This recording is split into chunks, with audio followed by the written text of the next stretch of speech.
ओम शांति। आज 28 फरवरी 2026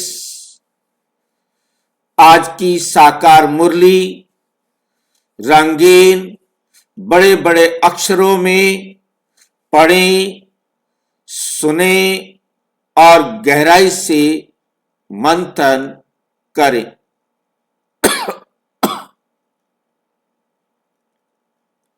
हम प्रतिदिन प्रातः 4 बजे, 6 बजे, शाम को 4 बजे, 8 बजे मुरली मंथन करते हैं। आप सभी भी इस मुरली मंथन में साथी व सहयोगी बन सकते हैं, जिसके लिए इसी वीडियो के डिस्क्रिप्शन बॉक्स में गूगल मीट का लिंक दिया हुआ है, जिस लिंक के द्वारा आप चारों समय रोजाना अपनी सुविधा अनुसार जुड़ सकते हैं, क्योंकि ये एक ही लिंक रहता है। यदि आपको इस लिंक से जुड़ने में कोई कठिनाई हो रही है तो आप सामने इसी वीडियो में जो देख रहे हैं उसमें नीचे चलती हुई लाइन में व्हाट्सएप नंबर दिखाई दे रहा है, उस पर आप मैसेज करके लिंक पुनः मंगा सकते हैं, प्रश्न पूछ सकते हैं। आपका कोई सुझाव है तो वो भी हम सबके हित में आप भेज सकते हैं। अच्छा, ओम शांति। आज की साकार मुरली का सार। मीठा मीठा बाबा कहते, मीठे बच्चे तुम ईश्वरीय संप्रदाय हो। ईश्वरीय संप्रदाय का क्या मतलब होता है?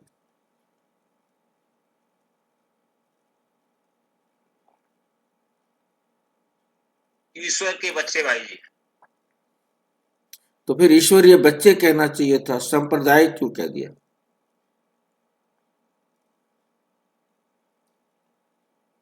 भाई जी कुल का नाम है।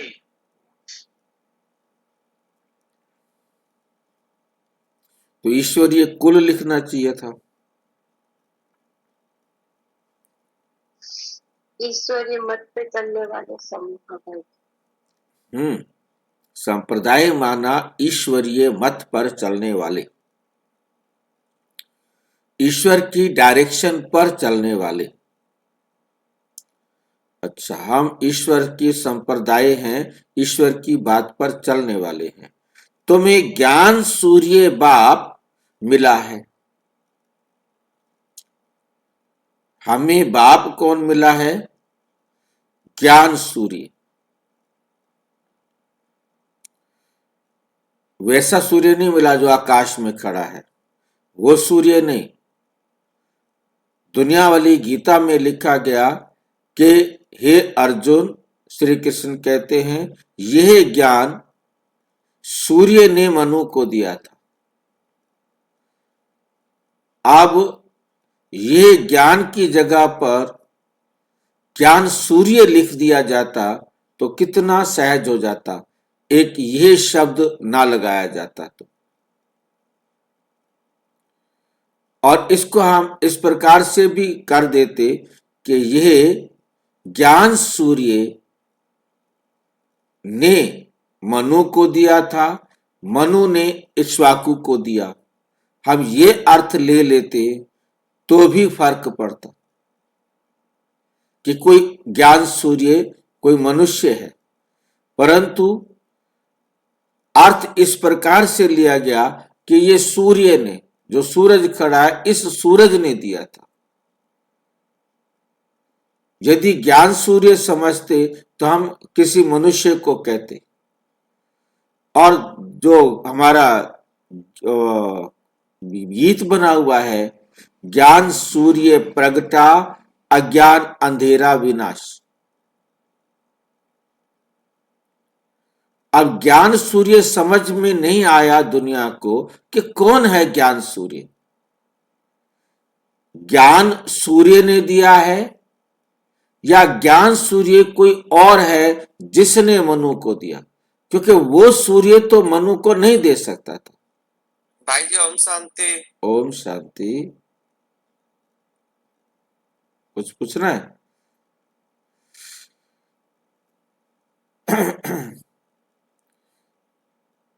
ज्ञान सूर्य। बिल्कुल ही देखो बात अलग से हो गई। भाई जी सूर्य को ही क्यों चुना? एक्चुअल में जो मैं समझ पा रहा हूं, हमारा जो गीत बना हुआ है वो है ज्ञान सूर्य प्रगटा, अज्ञान अंधेरा विनाश। उन्होंने सूर्य प्रगटा नहीं कहा, उन्होंने ज्ञान सूर्य प्रगटा कहा। और जो गीता में लिखा गया वो ये लिखा गया कि हे अर्जुन, यह ज्ञान सूर्य ने मनु को और मनु ने इक्ष्वाकु को दिया। वो ध्यान से देखना है, यह ज्ञान। अब ये ज्ञान हम रखते रोको मत जाने दो, रोको मत जाने दो। ये जो बीच का गैप है वो एक जगह की जगह दूसरी जगह चला जाए तो अर्थ बदल जाता है। रोको और मत जाने दो शब्द वही है, जाने मत दो मतलब उसको रोकना है। और यदि ये कहा जाए रोको मत जाने दो, सेम यही मिस्टेक यहां मेरे को दिखाई दे रही है कि हे अर्जुन, यह ज्ञान सूर्य ने मनु को दिया था, मनु ने इक्ष्वाकु को दिया।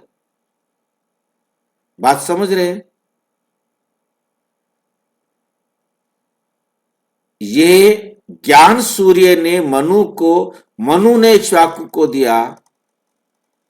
यह ज्ञान सूर्य ने मनु को, मनु ने इक्ष्वाकु को दिया। अंतर समझ में आ रहा है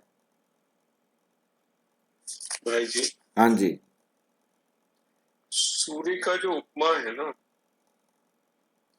सूर्य को क्यों चुना? मतलब सूर्य की जो उपमा है ना भाई जी बात पहले आप ये नहीं क्यों समझ रहे हो कि गलती कहाँ है। उन्होंने सूर्य को, सूर्य तो प्रकाश को देने वाला है जी, बस, और उसका कोई मतलब नहीं। अब वो प्रकाश देता है, स्थूल प्रकाश देता है। देखो रोको, स्कूल डेज में भाई जी पढ़ते हैं इस पद्य पर प्रकाश डालिए, रोशनी डालिए, पढ़ते थे ना। हाँ तो बात तो सूर्य का जो प्रतीक माना जाता है प्रकाश का, उसमें सब स्पष्ट दिखाई देता है। भाई जी बात समझिए कि मैं जो मिस्टेक देख रहा हूँ वो ध्यान से समझो। सूर्य को क्यों? भाई सूर्य तो हो गया ना, सूर्य एक प्रकाश है। मेन बात है कि रोको, हमने ब्रेक लगाया, अपने साउंड को रोका। हाँ जी, कॉमा लगाने का फर्क हो गया आपके कहने में। हाँ, रोको मत जाने दो और रोको मत जाने दो। अब वहां पर उन्होंने लिखना था, मतलब अनुवाद करने के लिए, यह ज्ञान सूर्य, इन दोनों को इकट्ठा कर दिया जाए। ज्ञान सूर्य ने मनु को और मनु ने इक्ष्वाकु को दिया। तो ज्ञान सूर्य तो वो सूर्य नहीं है ना। ज्ञान सूर्य को एक शब्द मानना था, एक शब्द है दोनों मिला। हाँ, यदि इस कहना चाह रहा है दोनों मिला के एक शब्द कर दे, क्योंकि जो गीत बना हुआ है उसमें भी ये लिखा है ज्ञान सूर्य प्रगटा, अज्ञान अंधेरा विनाश। मतलब ज्ञान का सूर्य प्रकट हुआ, ज्ञान सूर्य शिव बाबा आए और उन्होंने सारी दुनिया का अंधेरा विनाश किया। अब उनके सामने ये समझ में नहीं आ रहा था, जिसने गीता लिखी होगी उसने क्या सोचकर लिखा और अनुवाद करने वाले ने क्या सोचकर अनुवाद किया। अब उसके सामने ज्ञान सूर्य ये शिव बाबा है या क्या कहते हैं आकाश में निकलने वाला सूर्य है। तुम्हें बहुत अच्छी तरह से समझना है कि तुम्हें ज्ञान सूर्य बाप, अब ये तीनों शब्द इकट्ठे हो गए। अब दो की जगह तीन हो गए। ठीक है, तो अब तीन हो गए तो हमें समझ में आ रहा है कि ज्ञान सूर्य बाप शिव बाबा है। अब उनको ये नहीं समझ में आया कि ज्ञान सूर्य कौन, किसने ज्ञान दिया। वहां ज्ञान सूर्य परमात्मा लिख देते, ज्ञान सूर्य ईश्वर लिख देते, या हम समझ लेते कि ये ज्ञान सूर्य परमात्मा के लिए कहा गया है, ना कि कृष्ण के लिए कहा गया। क्योंकि कृष्ण तो कह रहा है, कृष्ण तो ज्ञान सूर्य नहीं है, कृष्ण तो ज्ञान सूर्य नहीं है, वो तो ज्ञान को लेने वाला है, वो तो ज्ञान चंद्रमा है।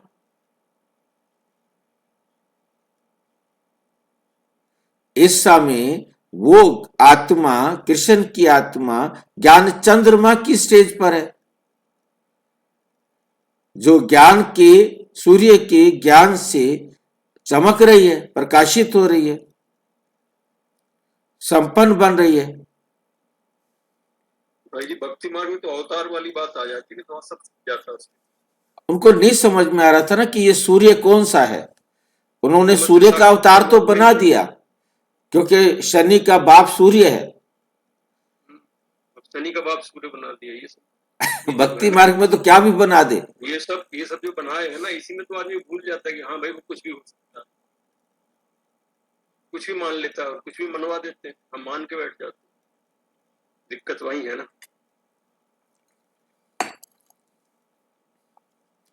तुम्हें ज्ञान सूर्य बाप शिव बाबा मिला है, अभी तुम जागे हो, अभी तुम जागे हो तो दूसरों को भी जगाओ। कहां से जागे हैं? हम अज्ञान नींद में सोए हुए थे, अब बाप ने आकर हमें अज्ञान नींद से जगाया है। हम अज्ञान नींद से जागे हैं, अब हमने सारी दुनिया को अज्ञान नींद से जगाना है। अज्ञान नींद से जगाना है। प्रश्न, अनेक प्रकार के टकराव का कारण तथा उसका निवारण क्या है? आज हम सब के सामने अनेक प्रकार के टकराव हैं। कौन कौन से टकराव है हमारे सामने? विचारों के टकराव है हर एक के साथ।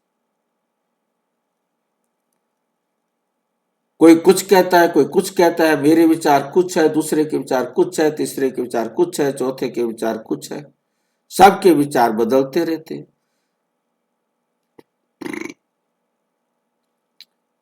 अज्ञानता के कारण टकराव हो रहे हैं। यदि ज्ञान हो तो एक मत हो जाए सबकी, सब सत्य के मार्ग पर चले।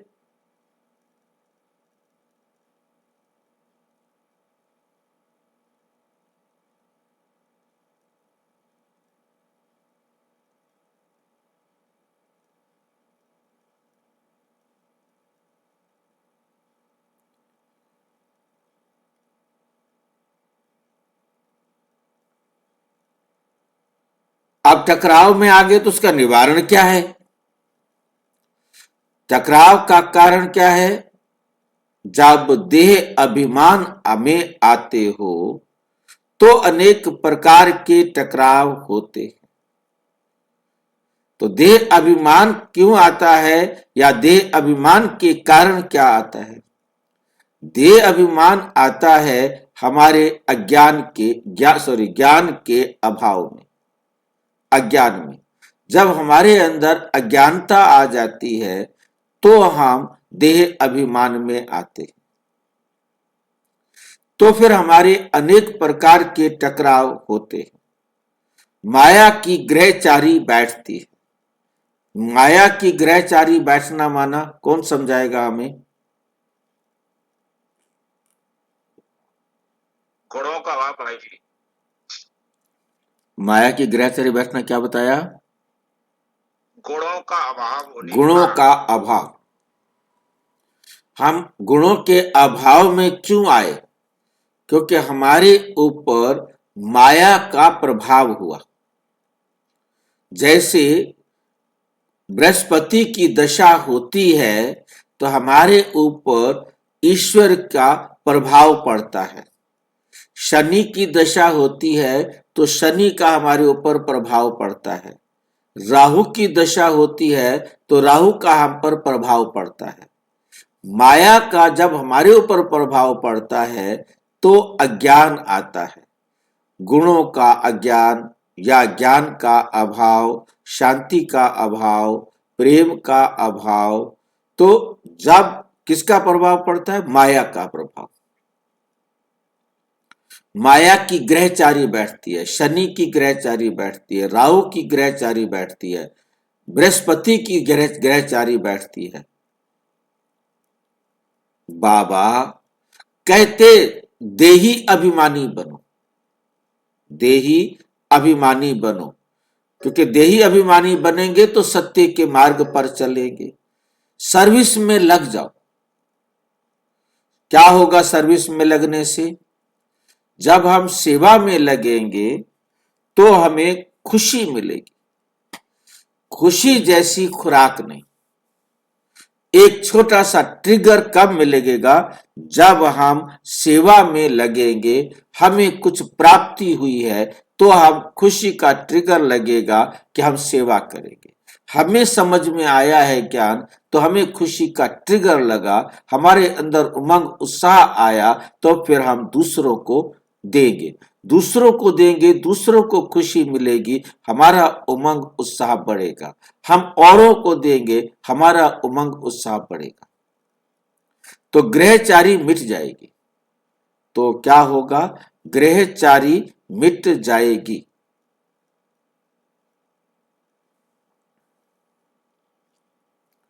हमारे ऊपर जो दूसरे ग्रहों का, दूसरे अज्ञानता का, माया का जो भी हमारे ऊपर प्रभाव पड़ा हुआ है वो सारा खत्म हो जाएगा। हम ज्ञान सूर्य के प्रभाव में आ जाएंगे, क्योंकि हमारे ऊपर ज्ञान सूर्य का प्रभाव आएगा। ज्ञान सूर्य की दशा हमारे ऊपर रखेगी, लगेगी, या बृहस्पति की दशा सब पर लग जाएगी।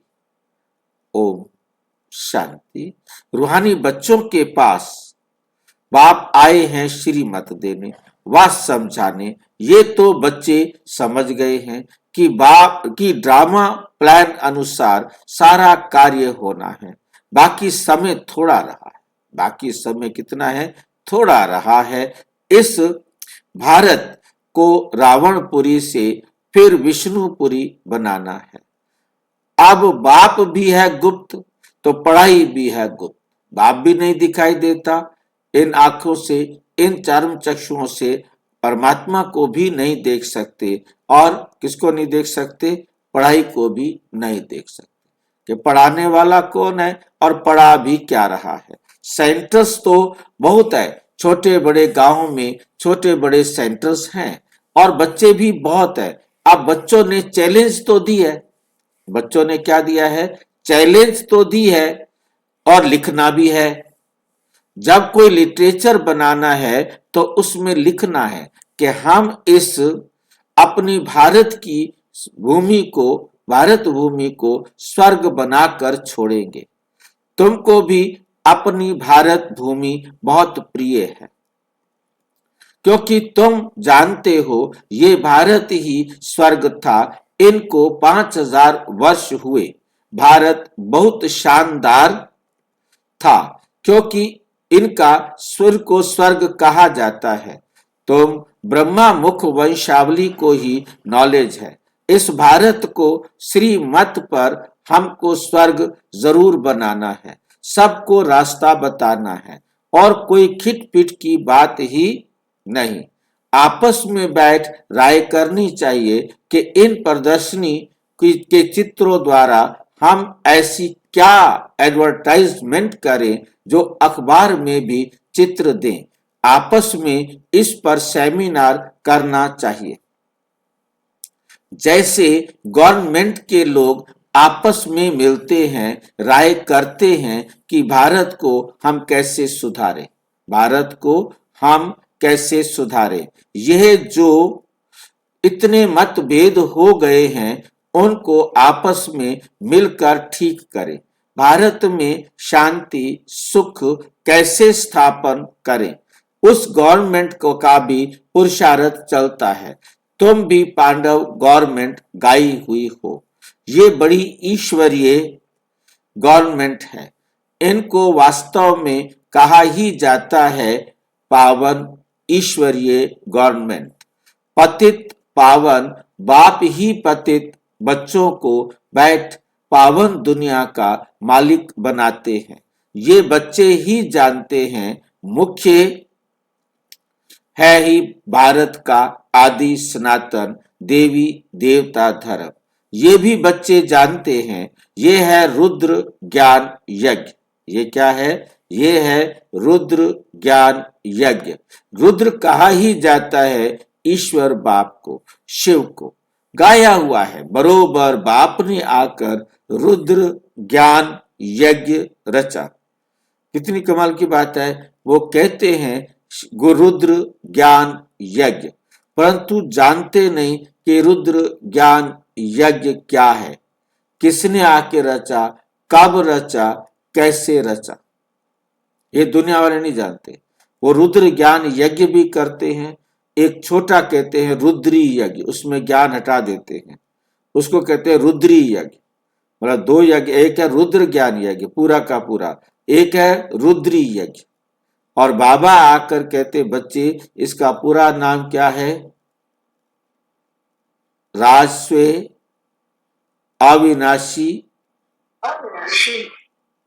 हाँ रुद्र गीता ज्ञान यज्ञ। अश्वमेघ भी शब्द लोग जोड़ा जाता है।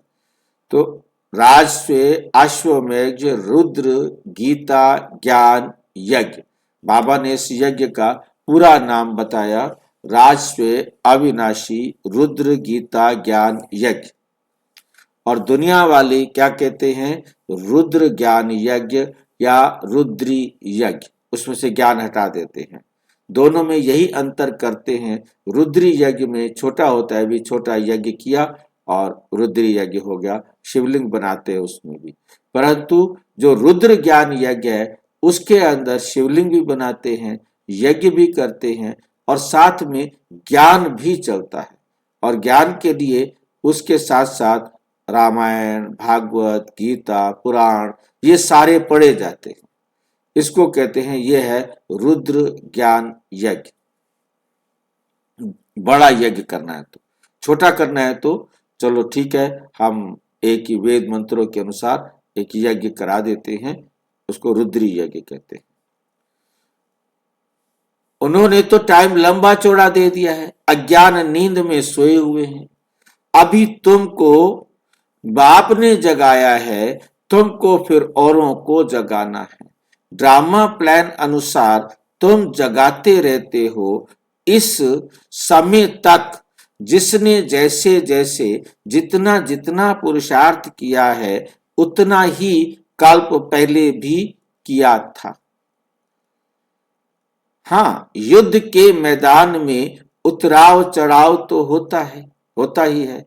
कभी माया का जोर से हो जाता है, कभी माया का जोर से हो जाता है।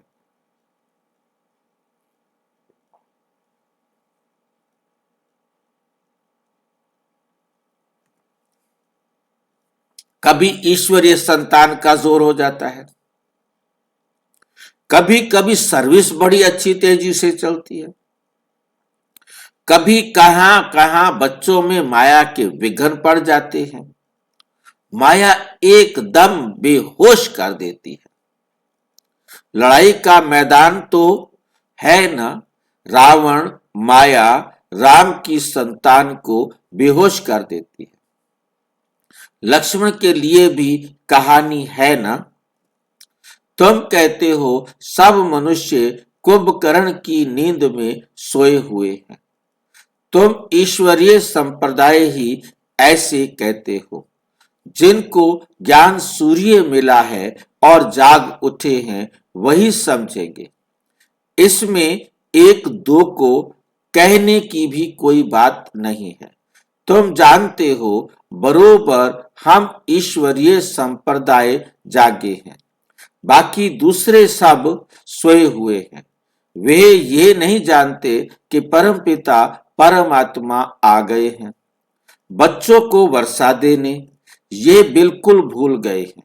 बाप भारत में ही आते हैं, आकर भारत को स्वर्ग का मालिक बनाते हैं।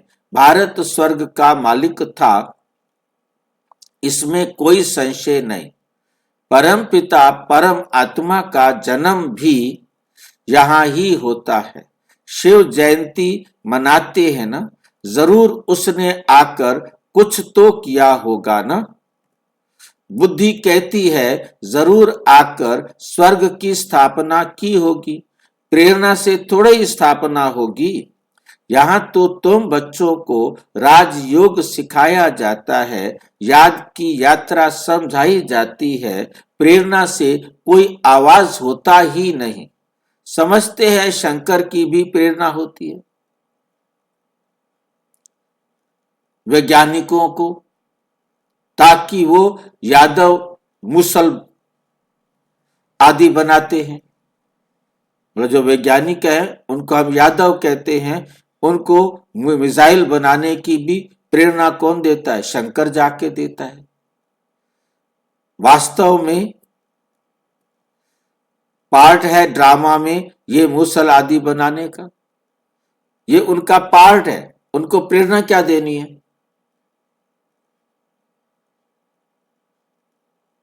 जैसे शिव बाबा का पार्ट है आके ज्ञान सुनाना, और हमारा पार्ट है उस ज्ञान को कितना लेना। इस प्रकार से शंकर कोई ऐसी आत्मा नहीं है जो जाके उनको ज्ञान दे और वो ज्ञान लेवे।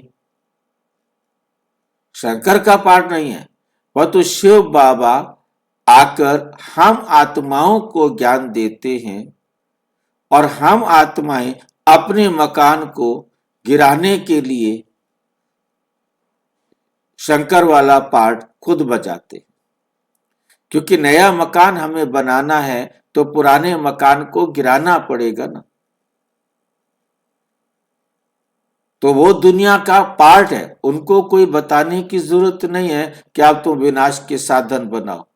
मतलब अपने जो बाबा जो क्या बोलते हैं संदेश आते हैं, उन संदेशों में भी बाबा ने कई बार समझाया है कि आप जाकर के उनको जो है ना, जो हमारे बच्चे आते हैं ऊपर, वो कहते हैं हम जाकर वैज्ञानिकों को प्रेरणा देते हैं ताकि वो ऐसे विनाश के साधन बनाएं जो जल्दी जल्दी विनाश हो। तो ये उनको प्रेरणा कौन देगा? शंकर कोई नहीं है, वही बच्चे जो एडवांस पार्टी में गए हैं वो उनको जाकर, मतलब वो उनको जाकर ये नहीं कहते कि विनाश होने वाला है, उनको जाके मतलब उनके अंदर जाके कहते हैं कि नहीं कहते ये मेरे को समझ में नहीं आता।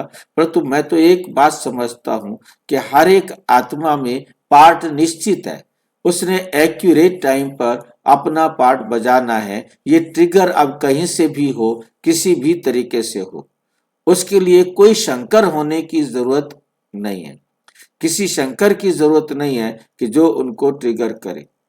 जैसे पहला पहला जो बम बना, पहला पहला जो बम बना वो अमेरिका ने बनाया, और उसके लिए आइंस्टाइन को ये लगा कि मैं यदि, आइंस्टाइन अमेरिका का रहने वाला नहीं था, आइंस्टाइन किसी और देश का रहने वाला था, वो मुझे देश याद नहीं आ रहा है। वो वहां से स्पेशल अमेरिका में आया केवल एटम बम बनाने के लिए, और उसने आकर अमेरिका में बताया राष्ट्रपति को कि मैं ये बना सकता हूं, और उसने उनको परमिशन दी, और एक बहुत दूर जंगल के अंदर जाकर के उनके लिए एक व्यवस्था की गई, और वहां पर इस बम को बनाया गया। क्योंकि उस शहर में तो नहीं बना सकते थे कि यहाँ यदि कुछ हो जाए तो शहर का ही नुकसान होगा, तो एटम बम बनाने के लिए तो वो वहां का नहीं था, वहां से देखो आया।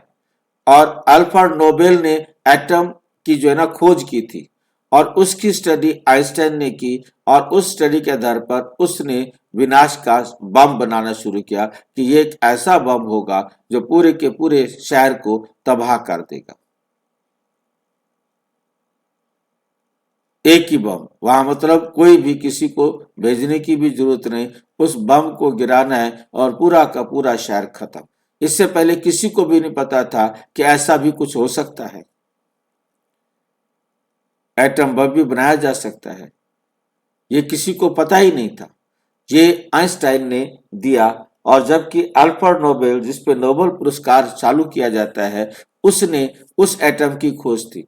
जिसने एटम की खोज की थी उसको भी नहीं पता था कि ये विनाशकारी होगा, परंतु उसके खोज करने के बाद ये आया कि ये विनाशकारी होगा। और मैंने आपको बताया था कि जब अल्फ्रेड नोबेल का जो भाई था वो मरा, उसका नोबेल बाद में नाम रखा, अल्फ्रेड नाम था उसका, और अल्फ्रेड जो है ना का भाई मरा, और लोगों ने कहा कि अच्छा हो गया, इस दुनिया के विनाश करने वाला मर गया।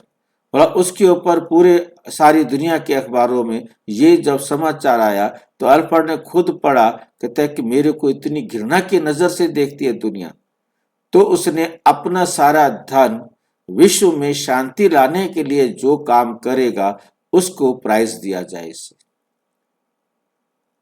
तो अल्फ्रेड नोबेल ने जब इन्वेंट किया उसे नहीं मालूम था कि मैंने क्या इन्वेंट कर दिया, परंतु उसका प्रयोग विनाशकारी हो सकता है, ये जो है ना उसके बाद आया। और उसके बाद आइंस्टाइन ने इस बम को बनाया। अब किसने प्रेरणा दी किसको? अल्फ्रेड नोबेल को कोई कहने गया कि तुम ऐसा ढूंढो, वो तो उसने ढूंढ दिया कि इसका जो किया जाए तो ये बहुत विनाशकारी हो सकता है। अब उसने विनाशकारी नहीं, उसने इसको आजकल आप देखेंगे हमारा एटम जो है ना रिएक्टर चल रहे हैं, जिनके द्वारा बहुत सारी ऊर्जा छोटी सी नियंत्रित रूप में उसको काम में लाया जाता है और उससे हमारी बिजली बनाई जाती है। उसको बोलते हैं एटॉमिक रिएक्टर्स। तो एटॉमिक रिएक्टर को हम एटम शक्ति को हम शक्ति में भी यूज करते हैं, जिसमें छोटी सी थोड़ा सा यूज करते हैं और उसका बहुत सारा काम हो जाता है। जो काम इतनी ज्यादा कोयले को जलाने से होगा वो छोटे से एटम से हो जाता है। तो एटम से काम चलता है। तो इस प्रकार से मतलब कहने का है उनको नियंत्रित रूप से कराया जाए तो वो हमारे लिए शक्ति है, और उसको अनियंत्रित बना दिया जाए तो वही हमारे लिए विनाश का रूप भी है। तो प्रेरणा की बात नहीं है, ड्रामा अनुसार विनाश तो जरूर होना ही है। गाया हुआ है महाभारत लड़ाई में मिसाइल मुसल काम में आए, तो जो पास्ट हो जाता हो गया है वे फिर रिपीट भी होगा। तुम गारंटी करते हो हम भारत में स्वर्ग स्थापन करेंगे जहां एक धर्म होगा, तुम ऐसे नहीं लिखते कि अनेक धर्म विनाश होंगे। वे तो चित्र में लिखा हुआ है, स्वर्ग की स्थापना होती है तो दूसरा कोई धर्म नहीं होता। अभी तुमको समझ में आया है, सबको बड़ा पार्ट है, सबसे बड़ा पार्ट है शिव का, ब्रह्मा का और विष्णु का। ब्रह्मा सो विष्णु, विष्णु सो ब्रह्मा। ये तो बड़ी गुह्य बातें हैं। विष्णु से ब्रह्मा कैसे बनते हैं, ब्रह्मा से फिर विष्णु कैसे बनते हैं, ये सेंसिबल बच्चों की बुद्धि में झट आ जाता है। देवी संप्रदाय तो बनते ही हैं, एक की बात नहीं। इन बातों को तुम बच्चे समझते हो, दुनिया में एक भी मनुष्य नहीं समझता।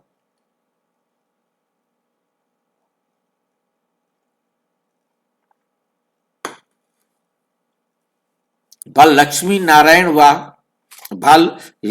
नारायण व विष्णु की पूजा भी करते हैं, परंतु उनको ये पता नहीं है कि विष्णु के ही दो रूप लक्ष्मी नारायण हैं। मतलब विष्णु से दो रूप बनते हैं, चाहे वो लक्ष्मी बने चाहे नारायण बने। विष्णु की पूजा करते हैं परंतु उनको ये नहीं पता विष्णु के ही दो रूप है। दुनिया में विष्णु की पूजा करते हैं, बाबा कह रहे हैं, परंतु वो ये नहीं जानते कि विष्णु के दो रूप है। अब विष्णु कोई है ही नहीं ये भी नहीं जानते।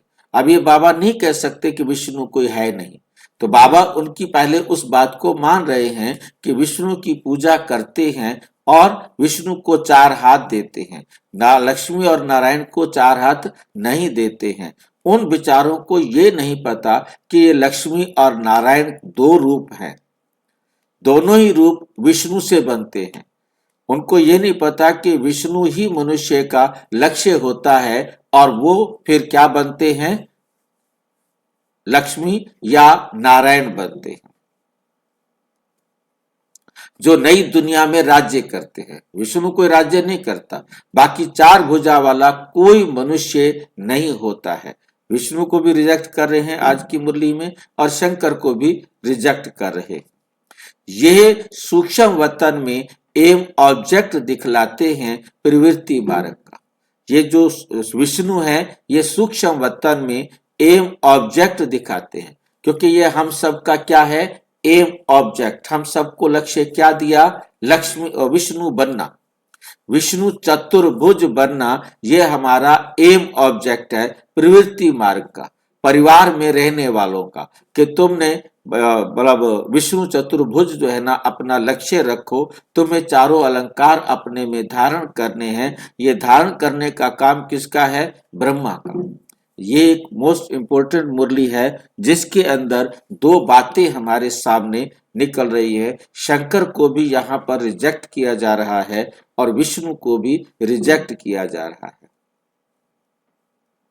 ये सारे वर्ल्ड की हिस्ट्री ज्योग्राफी कैसे चक्कर लगाती है ये कोई भी नहीं जानते। बाप को ही नहीं जानते तो बाप की रचना को कैसे जानेंगे, जान सकते हैं। बाप ही रचना के आदि मध्य अंत का नॉलेज बताते हैं।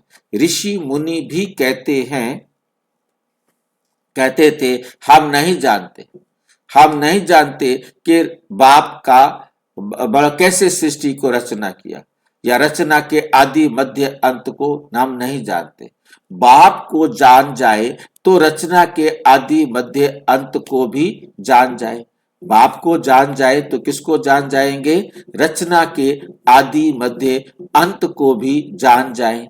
बाप कहते हैं मैं एक ही बार आकर तुम बच्चों को भी सारी नॉलेज समझाता हूं, फिर आता ही नहीं। फिर मैं बाबा कहते आता ही नहीं हूं, सबको रचना देकर सबको ज्ञान देकर फिर मैं जाकर आराम से बैठ जाता हूं 4900 साल के लिए, फिर 100 साल के लिए पाठ बजाने के लिए आता हूं। तो रचता और रचना के आदि मध्य अंत को जाने कैसे। बाप स्वयं कहते हैं मैं सिवाय संगम युग के कभी आता ही नहीं हूं। कितना क्लियर बात करते हैं, मैं सिवाय संगम युग के कभी आता ही नहीं हूं। मुझे बुलाते भी संगम पर हैं। पावन सतयुग को कहा जाता है, पतित कलयुग को कहा जाता है। तो जरूर मैं आऊंगा। कहां आऊंगा, पतित दुनिया में, पतित दुनिया के अंत में ना, कलयुग के अंत में आकर पतित से पावन बनाते हैं। सतयुग आदि में पावन है। ये तो सहज बात है, यह तो सहज बात है ना। मनुष्य कुछ भी समझ नहीं सकते कि पतित पावन बाप कब आएंगे। अभी तो कलयुग का अंत कहेंगे। अगर कहते हैं कलयुग में अर्जुन 40,000 वर्ष पड़े हैं तो और कितना पतित बनेंगे, कितना दुख होगा, सुख तो होगा ही नहीं। कुछ भी मालूम ना होने के कारण बिल्कुल ही घोर अंधियारे में है। तुम समझ सकते हो तो बच्चों को आपस में मिलना है, चित्रों पर अच्छी रीति समझाना होता है। ये भी ड्रामा अनुसार चित्र आदि सब निकाले हैं। बच्चे समझते हैं जो समय पास होता है हूबहू ड्रामा चलता रहता है। बच्चों की अवस्थाएं भी कभी नीचे ऊपर होती रहेंगी। बड़ी समझने की बातें हैं। कभी कभी ग्रहचारी आकर बैठती है तो उनको मिटाने के लिए कितने प्रयत्न करते हैं। बाबा घड़ी घड़ी कहते हैं बच्चे तुम देह अभिमान में आते हो, इसलिए टक्कर होता है। इसमें देही अभिमानी बनना पड़े। बच्चों में देह अभिमान बहुत है। तुम देही अभिमानी बनो तो तुम देही अभिमानी बनो तो बाप की याद रहेगी और सर्विस में उन्नति करते रहेंगे। उच्च पद जिनको पाना था वे सदैव सर्विस में लगे रहेंगे।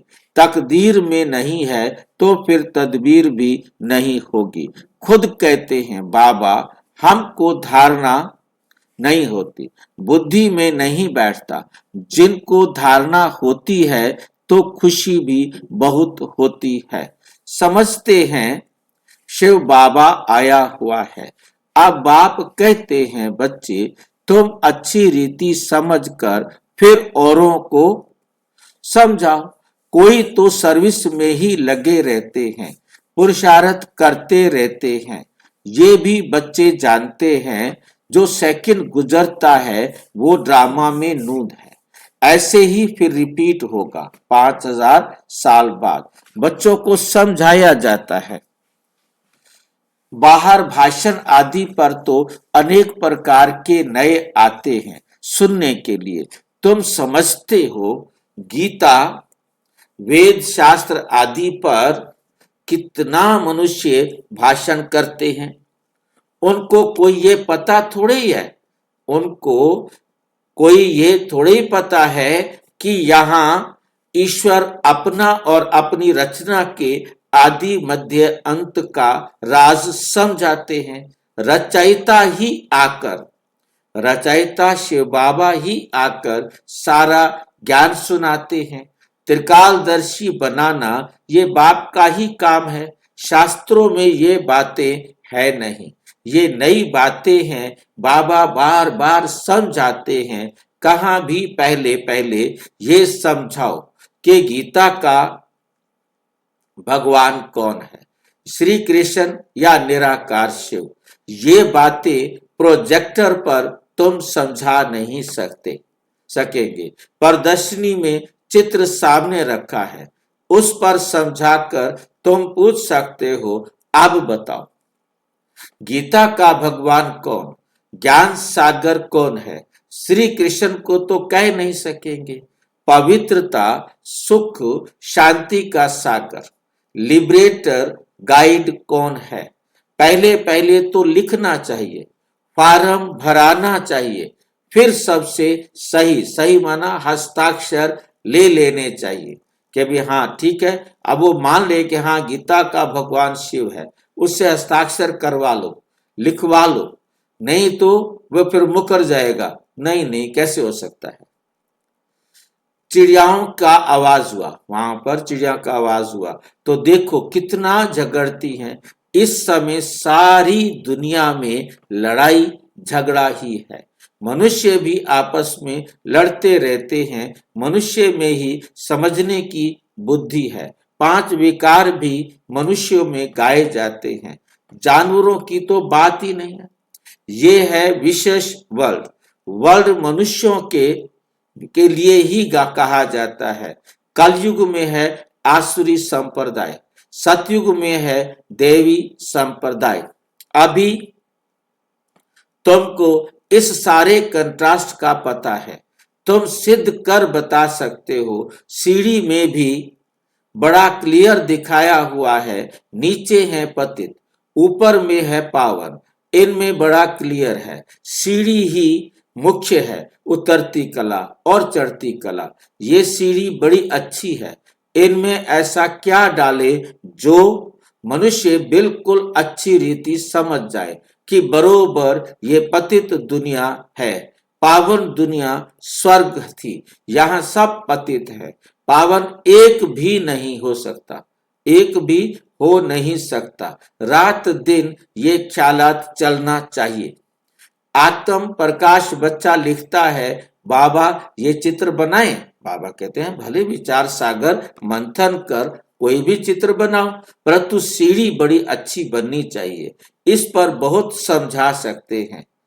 84 जन्म पूरे कर फिर पहला नंबर जन्म लिया है, फिर उतरती कला से चढ़ती कला में जाना पड़े। इसमें हर एक का विचार चलना चाहिए, नहीं तो सर्विस कैसे कर सकेंगे।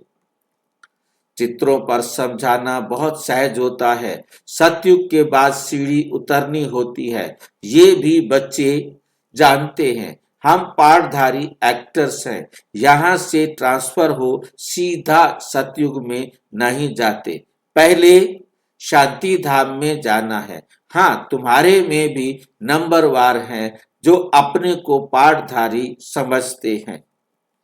इस ड्रामा में दुनिया में ऐसा कोई कह ना सके कि हम पाठधारी हैं। हम लिखते भी हैं कि पाठधारी एक्टर्स होते हुए भी ड्रामा के क्रिएटर, डायरेक्टर आदि मध्य अंत को नहीं जान सकते, तो वे फर्स्ट क्लास बेसमझ है। कौन फर्स्ट क्लास बेसमझ है? कौन फर्स्ट क्लास बेसमझ है? जी ब्रह्मा। हाँ जी, ब्रह्मा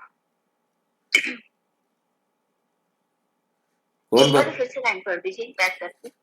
वो ध्यान नहीं था ना।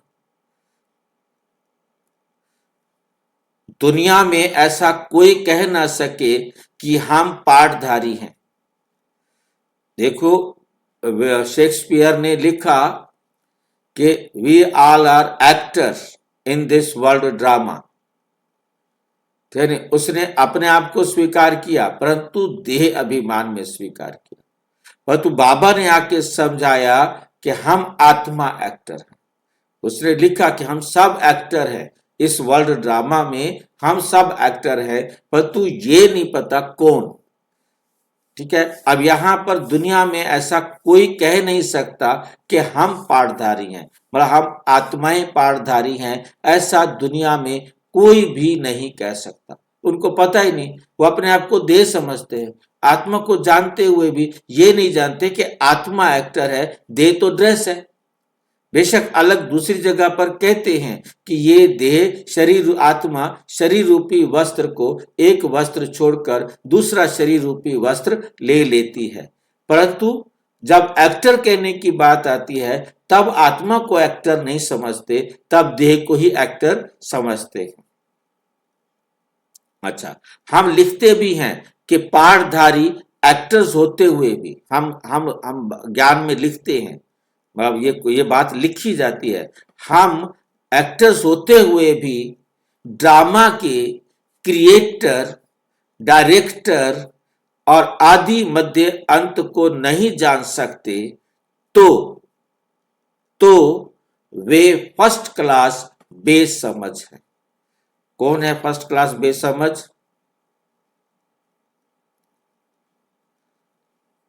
जो नहीं जानते। क्या जो नहीं ड्रामा जानते? के राज को नहीं जानते। कौन हम सा बच्चे क्या नहीं जानते? जो ड्रामा के राज को नहीं, डायरेक्टर क्रिएटर को नहीं जानते। हाँ, जो नहीं जानते कि हम एक्टर हैं, और एक्टर होते हुए भी, ड्रामा के एक्टर होते हुए भी ये नहीं जानते कि इस ड्रामा का डायरेक्टर कौन है, क्रिएटर कौन है, ये ड्रामा की आदि मध्य अंत क्या है, हम नहीं जानते थे। ठीक है। अब जो नहीं जानता वो कौन है? फर्स्ट क्लास बेसमझ, मतलब बेसमझों में टॉपर। एक होता है समझदारों में टॉपर और एक होता है ना समझदार में टॉपर। तो बेसमझ फर्स्ट क्लास, बेसमझों में टॉपर, इससे बड़ा क्या होगा मूर्ख। तो ये तो भगवानो वाच है ना, शिव भगवानो वाच, ब्रह्मा तन द्वारा, शिव भगवान आकर ब्रह्मा के तन द्वारा सुनाते हैं। ज्ञान सागर वो निराकार है, उनको अपना शरीर है नहीं, उनको अपना शरीर है नहीं। बड़ी समझने की युक्तियां हैं। तुम बच्चों को बड़ा नशा रहना चाहिए, तुम बच्चों को बड़ा नशा रहना चाहिए। हम किसकी गिलानी थोड़े ही करते हैं, ये तो राइट बात है ना। जो भी बड़े बड़े हैं उन सबके चित्र तुम डाल सकते हो, सीढ़ी कोई को भी दिखला सकते हो। अच्छा, मीठे मीठे सिक्की लधे बच्चों प्रति माता पिता बाप दादा का याद प्यार और गुड मॉर्निंग। रूहानी बाप की रूहानी बच्चों को नमस्ते। हम रूहानी बच्चों की रूहानी बाप दादा का याद प्यार। रूहानी बच्चों को नमस्ते। हम रूहानी बच्चों को की रूहानी बाप दादा को नमस्ते नमस्ते नमस्ते। धारणा के लिए मुख्य सार नंबर 1, भारत में सुख शांति की स्थापना करने व भारत को स्वर्ग बनाने के लिए आपस में सेमिनार करना है। आपस में बैठकर क्या करो? चर्चा करो, सेमिनार करो। श्रीमत पर भारत की ऐसी सेवा करनी है कि ऐसे करे तो हम भारत को की सेवा कर सकेंगे। उसकी योजना बनाओ, विधि बनाओ, क्या करें, क्या क्या करना चाहिए। जब तक बैठकर अकेला आदमी नहीं कुछ सोच सकता, हाँ सबके साथ बैठकर विचार निकलते हैं और फिर सर्व के सहयोग से हम बड़ा कार्य कर सकते हैं। कोई भी प्रोग्राम करना हो तो उसके लिए मीटिंग करनी पड़ती है ना, उसको सेमिनार कहा जाता है कि ऐसे ऐसे करें तो हम ज्यादा से ज्यादा आत्माओं तक अपना संदेश पहुंचा सकते हैं। सर्विस में उन्नति करने व सर्विस से उच्च पद पाने के लिए देही अभिमानी रहने की मेहनत करनी है। ज्ञान का विचार सागर मंथन करना है। वरदान, पवित्रता के आधार पर सुख शांति का अनुभव करने वाले नंबर 1 अधिकारी भव। क्योंकि पवित्रता ही सुख शांति की जर्नी है। जो पवित्रता समझ लिया, ये था ज्ञान कि पवित्रता सुख शांति की जर्नी है। परंतु जब हम पवित्रता को अपने जीवन में धारण करके सुख और शांति का अनुभव करें, एक है जानना, एक है अनुभव करने वाले जो आत्माएं हैं, वो नंबर 1 अधिकारी हैं। वे नंबर 1 अधिकारी हैं जो पवित्रता के आधार पर अपने जीवन में सुख शांति का अनुभव करने वाले हैं, नंबर 1 अधिकारी बनते हैं। जो बच्चे पवित्रता की प्रतिज्ञा को सदा स्मृति में रखते हैं, उन्हें सुख शांति की अनुभूति स्वतः होती है। पवित्रता का अधिकार लेने में नंबर 1 रहना अर्थात सर्व प्राप्तियों में नंबर 1 बनना।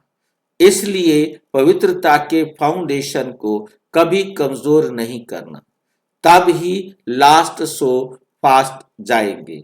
इसी धर्म में सदा स्थित रहना, कुछ भी हो जाए, चाहे व्यक्ति, चाहे प्रकृति और चाहे परिस्थिति कितना भी हिलाए, लेकिन धरती पर ये धर्म ना छोड़िए। और धरती पर पड़ेंगे परंतु धर्म को नहीं छोड़ेंगे। स्लोगन, व्यर्थ से इनोसेंट बनो तो सच्चे सच्चे सेंट बन जाएंगे। व्यर्थ से क्या बनो? इनोसेंट, भोले अनजान बनो तो सच्चे सच्चे सेंट बन जाएंगे, संत। भाई इनोसेंट मतलब इनोसेंट भोला और सेंट माना जो सर्वज्ञ हो, मतलब सब कुछ जानता हो, महात्मा। संत को कहा जाता है सेंट। संत जो होते हैं वो सच्चाई को जानने वाले होते हैं। इनोसेंट जो होते हैं उन्हें सच झूठ का कुछ भी पता नहीं होता, वो भोले होते हैं। सेंट को मतलब सियाना कहा जाता है, समझदार कहा जाता है। इनोसेंट को क्या कहा जाएगा? भोला। और शैतान को चालाक या धूर्त मक्कार कहा जाएगा।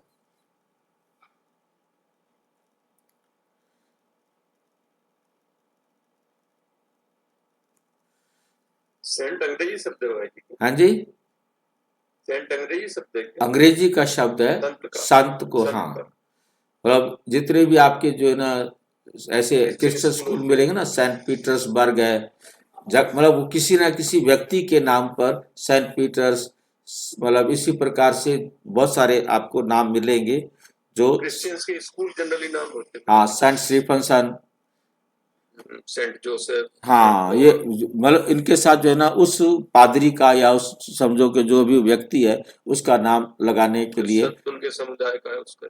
हाँ जी, हाँ, जैसे संत रविदास मंदिर, तो सभी संत रविदास कॉलेज या स्कूल, ऐसे वो सेंट मतलब जो है ना स्टीफन या जो भी मतलब रखेंगे वो अपने आप उसको संत बोलते हैं। इनोसेंट माना भोला, तो भोला और जिसको बुद्धि नहीं है दोनों एक है क्या अलग है? हाँ, जिसको समझ नहीं है ना, समझ नहीं है। अच्छा। हाँ, उसी को भोला कहते हैं ना। जो समझदार है उसे सेंट बोलेंगे। अब ये तो है ना अच्छे की तरफ होता है, एक गलत गलत की तरफ भी होता है शैतान, उसको सैटन बोलते हैं, शैतान बोलते हैं। मतलब शैतान जो है ना जो दूसरों को दुख देता है, चालाक है, धूर्त है, मक्कार है, गद्दार है, मतलब वो नेगेटिव हो जाता है। मतलब ये जो है ना पॉजिटिव की तरफ से ही बनाया है सेंट और इनोसेंट। मतलब उसे अच्छे का पता नहीं है तो उसे बुरे का भी पता नहीं है, इसलिए उसको भोला कहा जाता है। जैसे बच्चा है छोटा सा, जो न्यू बॉर्न बेबी है, वो बिल्कुल सेंट है। धीरे धीरे हमें देख करके सारी चालाकियां फटाफट सीख जाता है, क्योंकि वो पेरेंट्स को बहुत जल्दी फॉलो करता है। पेरेंट्स को देखता है झूठ बोलना होता है, वो भी झूठ बोलना सीख जाता है। उसे कुछ सिखाने की जरूरत नहीं है, वो बहुत जल्दी एकदम। आप सभी पेरेंट्स हैं रहे हैं और आप देखते हो कि बच्चा जो है ना कितना जल्दी जो है ना माँ बाप को सीख जाता है। जो कुछ उसके माँ बाप करते होते हैं वो तो उसके जीवन में तुरंत जल्दी से जल्दी घुस जाता है। और फिर जो दोस्तों को करते हुए देखता है वो, क्योंकि जो कुछ भी उसके साथ करेंगे वो उसके जीवन का हिस्सा बनता जाता है।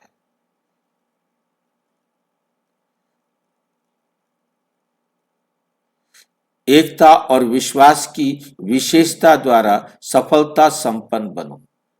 एकता और विश्वास की विशेषता द्वारा सफलता संपन्न बनो। बाप दादा चाहते हैं कि हर बच्चा एक रस श्रेष्ठ स्थिति के आसनधारी, एकांतवासी, अशरीरी, एकता स्थापक, एक नामी और एकानामी का अवतार बने। एक दो के विचारों को समझ सम्मान दें और एक दो को इशारा दें। लेन देन कर आपस में संगठन की शक्ति का स्वरूप प्रत्यक्ष करो, क्योंकि आपके संगठन के एकता की शक्ति सारे ब्राह्मण परिवार को संगठन में लाने के निमित्त बनेगी। अच्छा, ओम शांति। और विस्तार से जानने के लिए प्रजापिता ब्रह्मा कुमारी ईश्वरीय विश्वविद्यालय के किसी भी सेवा केंद्र पर संपर्क करें, और यदि कोई प्रश्न है तो 9213106986 पर केवल आरटीआई या टेलीग्राम करें। 9650692270 पर केवल व्हाट्सएप करें, फोन नहीं। ओम शांति।